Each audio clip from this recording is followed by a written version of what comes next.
मैं सौरभ साइबर। आशा करता हूँ आप सब अच्छे होंगे, हंसते होंगे और मुस्कुराते होंगे। जैसा कि आप सभी जानते हो, इस समय मैं मेंडलवाद को लेकर चल रहा हूँ, यानी मेंडलवाद के जितने भी सिद्धांत थे सबको एक्सप्लेन कर चुका हूँ। अब हमारे पास जो सिद्धांत अगला है वो सिद्धांत है क्रोमोसोमवाद। क्योंकि मेंडल को तभी श्रेय मिला था जब 3-4 वैज्ञानिकों ने मिलकर ये बताया था कि मेंडल ने जो बताया है वो वास्तविकता है, यानी वही जीन है जो एक से दूसरे में लक्षण को परिवर्तित करता है। इससे पहले जो मेंडल ने अपना एक्सपेरिमेंट किया था 1856 से लेकर 1863 तक, तब तक उनको उतनी व्याख्या नहीं मिली थी। उनको मिली कब? जब क्या कहते हैं क्रोमोसोमवाद आया, यानी क्रोमोसोमल थ्योरी आया, तब जाके उनके सिद्धांतों का और अच्छे से प्रतिपादन हुआ और तब वो बने फादर ऑफ जेनेटिक्स। ठीक है, तो हम इस पर डिस्कशन करने वाले हैं। आप लोग वीडियो में अंत तक बने रहिए। अगर आपने चैनल को सब्सक्राइब नहीं किया है तो सब्सक्राइब कर लीजिए, लाइक कर दीजिए एंड शेयर करिए। ठीक है, तो चलते हैं अपने टॉपिक के पास। देखिए यहाँ पे क्या है, क्रोमोसोम का सिद्धांत। क्रोमोसोम का सिद्धांत यानी क्रोमोसोम कहने का मतलब क्या कि जैसे क्या कहते हैं मेंडल ने ये बताया कि जीन जो होते हैं वो एक कारक है जो एक पीढ़ी के लक्षण को दूसरी पीढ़ी में ले जाते हैं। इतनी बात समझ में आई। अब उसी पे अपना 2 सिद्धांत दे दिए। पहला सिद्धांत था डोमिनेंस एंड रिसेसिव, यानी पहले सिद्धांत में फर्स्ट थ्योरी में उन्होंने क्या बताया कि एक जीन दूसरे जीन के ऊपर क्या होता है, डोमिनेंस होता है, यानी प्रभावी होता है, तभी जाके उसके जो फिनोटाइप होते हैं वही निकल कर आते हैं। जैसे मटर के पौधे में निकला था कि यहाँ पे कैपिटल टी, यहाँ पे स्मॉल टी। इसमें डोमिनेंस कौन है? डोमिनेंस है आपका कैपिटल टी। रिसेसिव कौन है? रिसेसिव है स्मॉल टी। ठीक है, अब वैज्ञानिकों ने क्या काम किया कि चलिए मान लेते हैं ठीक है जीन कारक है और ये एक व्यक्ति के लक्षण को दूसरे में ले जाता है। ठीक है, अब फिर आपके 3 वैज्ञानिक आए। कौन से 3 वैज्ञानिक? डिब्रीज, शेरमॉक और कॉरेंस। डिब्रीज, शेरमॉक और कॉरेंस। कितने में? 1900 में। तब तक आपके मेंडल साहब जा चुके थे दुनिया छोड़ के। 1900 में ये 3 वैज्ञानिक आए। कौन कौन? डिब्रीज, शेरमॉक और कॉरेंस। इन्होंने गुणसूत्रों की खोज की। इन्होंने क्या किया? गुणसूत्रों की खोज की। और इतना समय क्यों लगा? ध्यान दीजिए, इन्होंने अपना एक्सपेरिमेंट किया था मेंडल साहब ने। मेंडल ने अपना एक्सपेरिमेंट किया था 1863 में। 1863 में इन्होंने ये बता दिया था कि जो जीन है एक कारक का कार्य करता है, एक व्यक्ति के लक्षण को दूसरे में पहुंचाता है। अब बात आई कि इनको व्याख्या कैसे मिले, इनकी मतलब प्रसिद्धि कैसे हो, ये फेमस कैसे हो। तो फेमस हुए 3 वैज्ञानिकों की वजह से, डिब्रीज, शेरमॉक और कॉरेंस। उन्होंने 1900 में क्या किया, इनके ही सिद्धांत को क्या किया, क्रोमोसोम से जोड़ दिया। किससे जोड़ दिया? क्रोमोसोम से जोड़ दिया। और जोड़ने के बाद उन्होंने क्या कहा कि मान लेते हैं आप कह रहे हैं जीन है, लेकिन एक ऐसा अणु भी है जिस पे क्या है आपके जीन एकत्रित होते हैं यानी रहते हैं, वो उसका नाम दे दिए इन्होंने ऐसे यहाँ पे। ये क्या है? एक गुणसूत्र है। क्या है ये? एक गुणसूत्र है। अब इसके ऊपर मान लीजिए जीन ए है, जीन बी है, जीन ए है और जीन बी है। तो गुणसूत्र और जीन में यही कहा गया कि गुणसूत्र भी जोड़े में रहते हैं। किस में रहते हैं? पेयर में रहते हैं। जीन भी किस में रहते हैं? पेयर में रहते हैं। और जब युग्मक जनन होता है, यानी जब युग्मक बनते हैं, क्या बनते हैं? युग्मनज बनते हैं, तो एक जीन दूसरे जीन से विसंयोजित, स्वतंत्र रूप से संयोजित हो जाता है। ये बात हम मेंडल साहब ने कही थी। कब कही थी? 1863 ईस्वी में, स्वतंत्र अभ्यूहन के नियम में। और जब आपके 3 वैज्ञानिक मिलकर गुणसूत्रों के बारे में पता लगा रहे थे तो उन्होंने ये पाया कि क्रोमोसोम भी हमारा क्या होता है, जब युग्मनज बनते हैं उसके दौरान विसंयोजित होकर एक दूसरे से स्वतंत्र हो जाते हैं। तीसरा बात क्या कि जो जीन भी पेयर में रहते हैं और क्रोमोसोम भी पेयर में रहते हैं। तो यानी इन तीनों वैज्ञानिकों ने ग्रेगर जॉन मेंडल को फादर ऑफ जेनेटिक्स बनाया। ग्रेगर जॉन मेंडल को फादर ऑफ जेनेटिक्स बनाया। कौन कौन 3 वैज्ञानिक? डिब्रीज, शेरमॉक और कॉरेंस। इन्होंने क्या किया? गुणसूत्रों की खोज कर दी। और इतना समय क्यों लगा? फर्स्ट तो हमारे पास उतनी टेक्नोलॉजी नहीं थी कि हमारे पास व्हाट्सअप है, ईमेल है, हम तुरंत उसको ईमेल कर देते हैं, या फिर क्या कहते हैं व्हाट्सएप के थ्रू हम मैसेज कर देते हैं। दूसरी बात क्या हुई कि उस समय उतनी जो आपके माइक्रोस्कोप थे उतने विकसित नहीं हुए थे, उतने क्या थे, विकसित नहीं हुए थे, जिसे हम केंद्रक की संरचना को पढ़ सके, केंद्रक की संरचना को पढ़ सके, क्योंकि जीन हमारा जो गुणसूत्र होता है वो हमारे केंद्रक के पास होता है। तो क्या हुआ, इन्होंने गुणसूत्रों की खोज कर दी। अब बात आई गुणसूत्रों के बारे में सिद्धांत देने की। कौन सी बात आई, गुणसूत्रों के बारे में सिद्धांत देने की। तो गुणसूत्रों का सिद्धांत कौन दिया, तो गुणसूत्रों का सिद्धांत देने के लिए आपके वाल्टर और बोबेरी आए। कौन आए, वाल्टर और बोबेरी। अब इन तीनों का काम ख़त्म, डिब्रीज, शेरमॉक और कॉरेंस का काम ख़त्म। अब कौन आएगा, अब आपके आएंगे वाल्टर और बोबेरी। वाल्टर और बोबेरी इन्होंने लिखित रूप से, ध्यान दीजिएगा, लिखित रूप से अपने सिद्धांतों को प्रतिपादित किया। इन्होंने किसी जीव पे अपना एक्सपेरिमेंट नहीं किया है। कई बार क्वेश्चन ऐसे पूछता है कि क्या कहते हैं, क्रोमोसोमवाद का प्रयोगात्मक विवरण किसने दिया, तो ध्यान दीजिए, प्रयोगात्मक विवरण दिया आपके टी.एच. मॉर्गन, और इनके इसी विवरण की वजह से इनको नोबेल प्राइज़ मिला।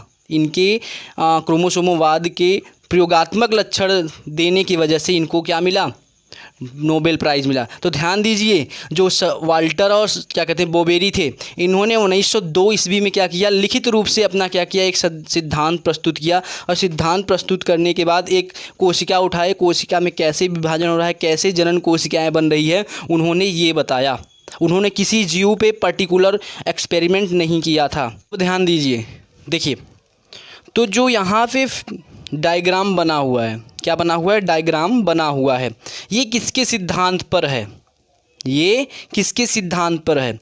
पहली बात हमने समझ लिया कि डिब्रीज, शेरमॉक और कॉरेंस मिलकर क्या किए, गुणसूत्र की खोज किए। गुणसूत्र की खोज करने के बाद इन दोनों का काम ख़त्म, इन दोनों का काम ख़त्म। और ख़त्म होने के बाद फिर आपने आते हैं वाल्टर साहब, अब बोबेरी। इन्होंने क्या किया, ठीक है, ये गुणसूत्रों की खोज हो चुकी, अब इन्होंने क्या किया, उस पर सिद्धांत प्रतिपादित कर दिया। क्या कर दिया, सिद्धांत प्रतिपादित कर दिया। इसको किससे जोड़ दिया, जीन के साथ जोड़ दिया। यानी उन्होंने कहा कि मेंडल साहब ने ये बताया था कि, ध्यान दीजिए, मेंडल साहब ने ये बताया था कि जो जीन होते हैं वो जोड़े में रहते हैं। तो इन दोनों ने कहा ठीक है, जीन क्या रहते हैं, जोड़े में रहते हैं, तो जो क्रोमोसोम होते हैं वो भी किस में रहेंगे, जोड़े में रहेंगे। और मेंडल साहब ने दूसरी बात ये बताई थी कि जीन क्या होते हैं, एक दूसरे से युग्मनज बनने के दौरान, जाइगोट बनने के दौरान एक दूसरे से विसंयोजित होकर स्वतंत्र रूप से अलग अलग हो जाते हैं। ये किसने कहा, ये कहा आपके मेंडल साहब ने। तो सटन और बोबेरी ने भी यही कहा कि गुणसूत्र जो होते हैं वो युग्मनज यानी जाइगोट जब बनता है तो ये एक दूसरे से स्वतंत्र होकर विसंयोजित हो जाते हैं। अब तीसरी बात क्या, तीसरी बात ये कि जीन जोड़े में रहते हैं और क्रोमोसोम किस में रहते हैं, जोड़े में रहते हैं। तब जाके, ध्यान दीजिए, तब जाके मेंडल साहब को फादर ऑफ जेनेटिक्स कहा गया। क्या कहा गया, फादर ऑफ जेनेटिक्स। कहते नहीं कि हमारी सफलता में भी तुम्हारा हाथ है, ये ज़रूर है कि मेंडल को फादर ऑफ जेनेटिक्स बनाने के लिए 5 वैज्ञानिकों ने मेहनत की।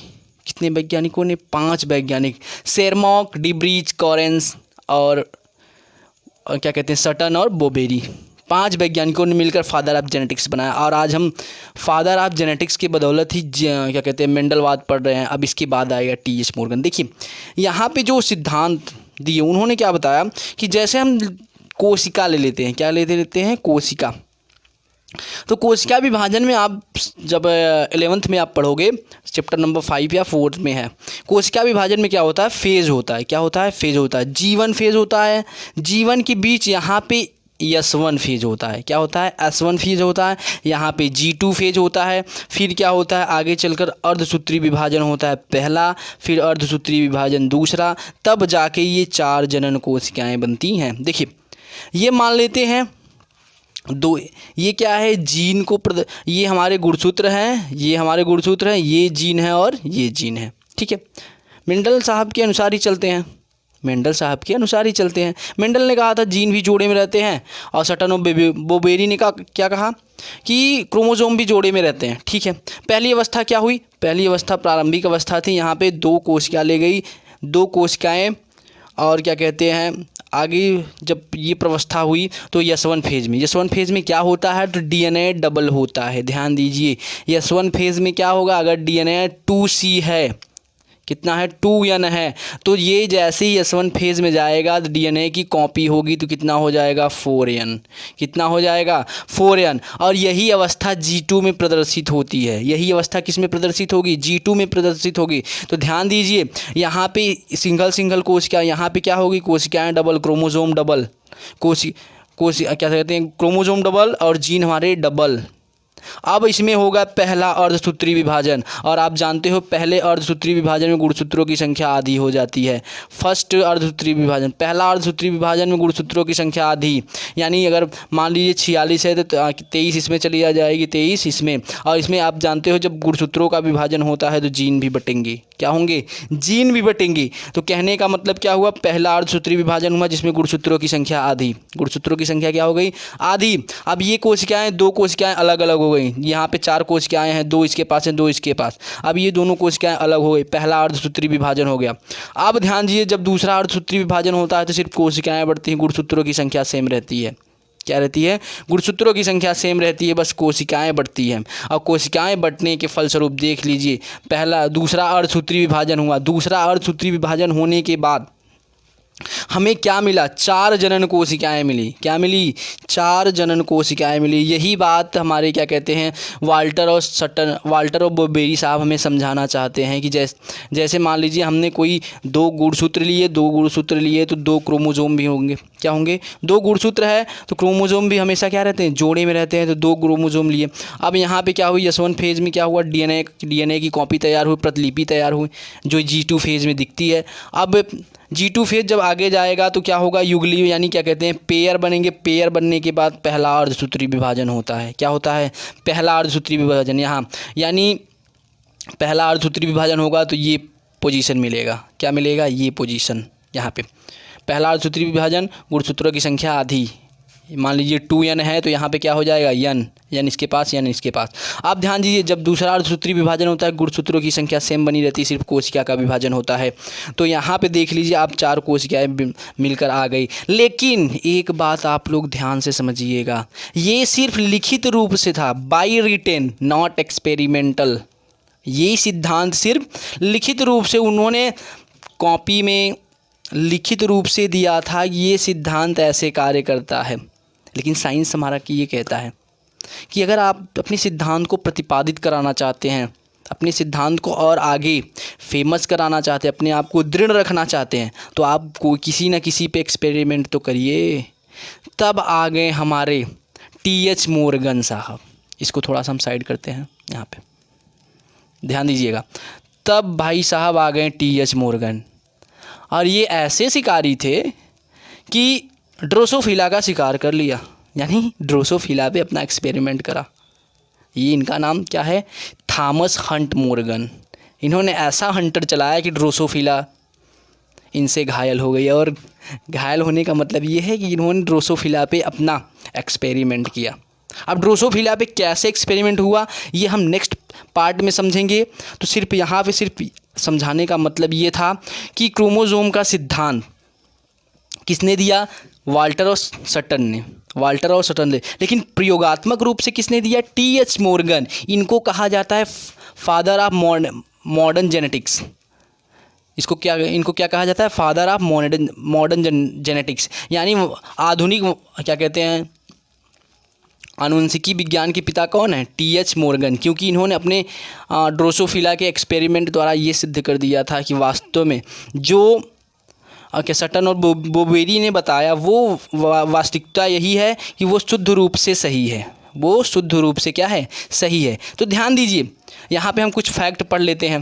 फैक्ट ये है, जैसे आप जानते हो क्रोमोसोम सुनते हो, DNA सुनते हो, जीन सुनते हो, लेकिन इसमें से कम 98% की मैं बात कर रहा हूँ, लोग ये नहीं समझ पाते कि क्रोमोसोम कहाँ होता है, DNA कहाँ होता है और जीन कहाँ होता है। तो ध्यान दीजिए, हमारे शरीर की सबसे छोटी इकाई अगर बात करें, क्या कहते हैं, शरीर के निर्माण में, दूसरे व्यक्ति के शरीर के निर्माण में सबसे छोटी इकाई जो होती है वो जीन होती है। क्या होती है, जीन होती है। अब जीन से छोटा कोई नहीं है, ये ध्यान दीजिएगा। अब जीन से बड़ा कौन है, DNA होता है। क्यों डीएनए होता है? क्योंकि डीएनए पर ही जीन होते हैं। क्या होते हैं? डीएनए पर ही क्या होते हैं? जीन होते हैं। और डीएनए से बड़ा कौन है? तो डीएनए से बड़ा है हमारा क्रोमोसोम, जिसे हम कहते हैं गुणसूत्र। क्या कहते हैं? गुणसूत्र कहते हैं। तो ध्यान दीजिएगा इस बात को कि सबसे छोटा जीन है और सबसे बड़ा क्रोमोसोम है, और डीएनए क्या है? इन दोनों के बीच की कड़ी होती है। तो यहाँ पे कुछ हम फैक्ट जान लेते हैं। फैक्ट नंबर 1 कि क्रोमोसोम का सिद्धांत किसने दिया? तो वाल्टन एंड बोबेरी ने सिद्धांत दिया था लिखित रूप से। उन्होंने किसी प्रकार की कोई एक्सपेरिमेंट नहीं किए थे। दूसरा, प्रयोगात्मक रूप से किसने दिया? टी.एच. मॉर्गन भाई साहब। इसी की वजह से इनको नोबेल प्राइज़ मिला। तो मेहनत ऐसी शिद्दत से कीजिए कि सफलता भी आपकी गुलाम हो जाए। किस पर किया था? तो ध्यान दीजिए, ड्रोसोफिला मेलनोगेस्टर। ड्रोसोफिला मेलनोगेस्टर एक फल मक्खी थी। कौन सी मक्खी थी? फल मक्खी थी। तो आप ये नाम याद रखिएगा, ड्रोसोफिला मेलनोगेस्टर। इसमें जो क्रोमोसोम होते, गुणसूत्र होते, वो ह्यूमंस के समान होते हैं, ह्यूमन से मिलते जुलते हैं। जैसे XX हो गया तो ये फीमेल हो गई, XY हो गया तो ये मेल हो गई। ध्यान दीजिए। तो ड्रोसोफिला पे संकरण के द्वारा ये प्रतिपादित किया। जीन की व्याख्या किसने की? जीन की व्याख्या करने वाले कौन थे? मेंडल। और क्रोमोसोम की खोज किसने की? तो क्रोमोसोम की खोज करने वाले थे डी ब्रीज, शेरमॉक और कॉरेन।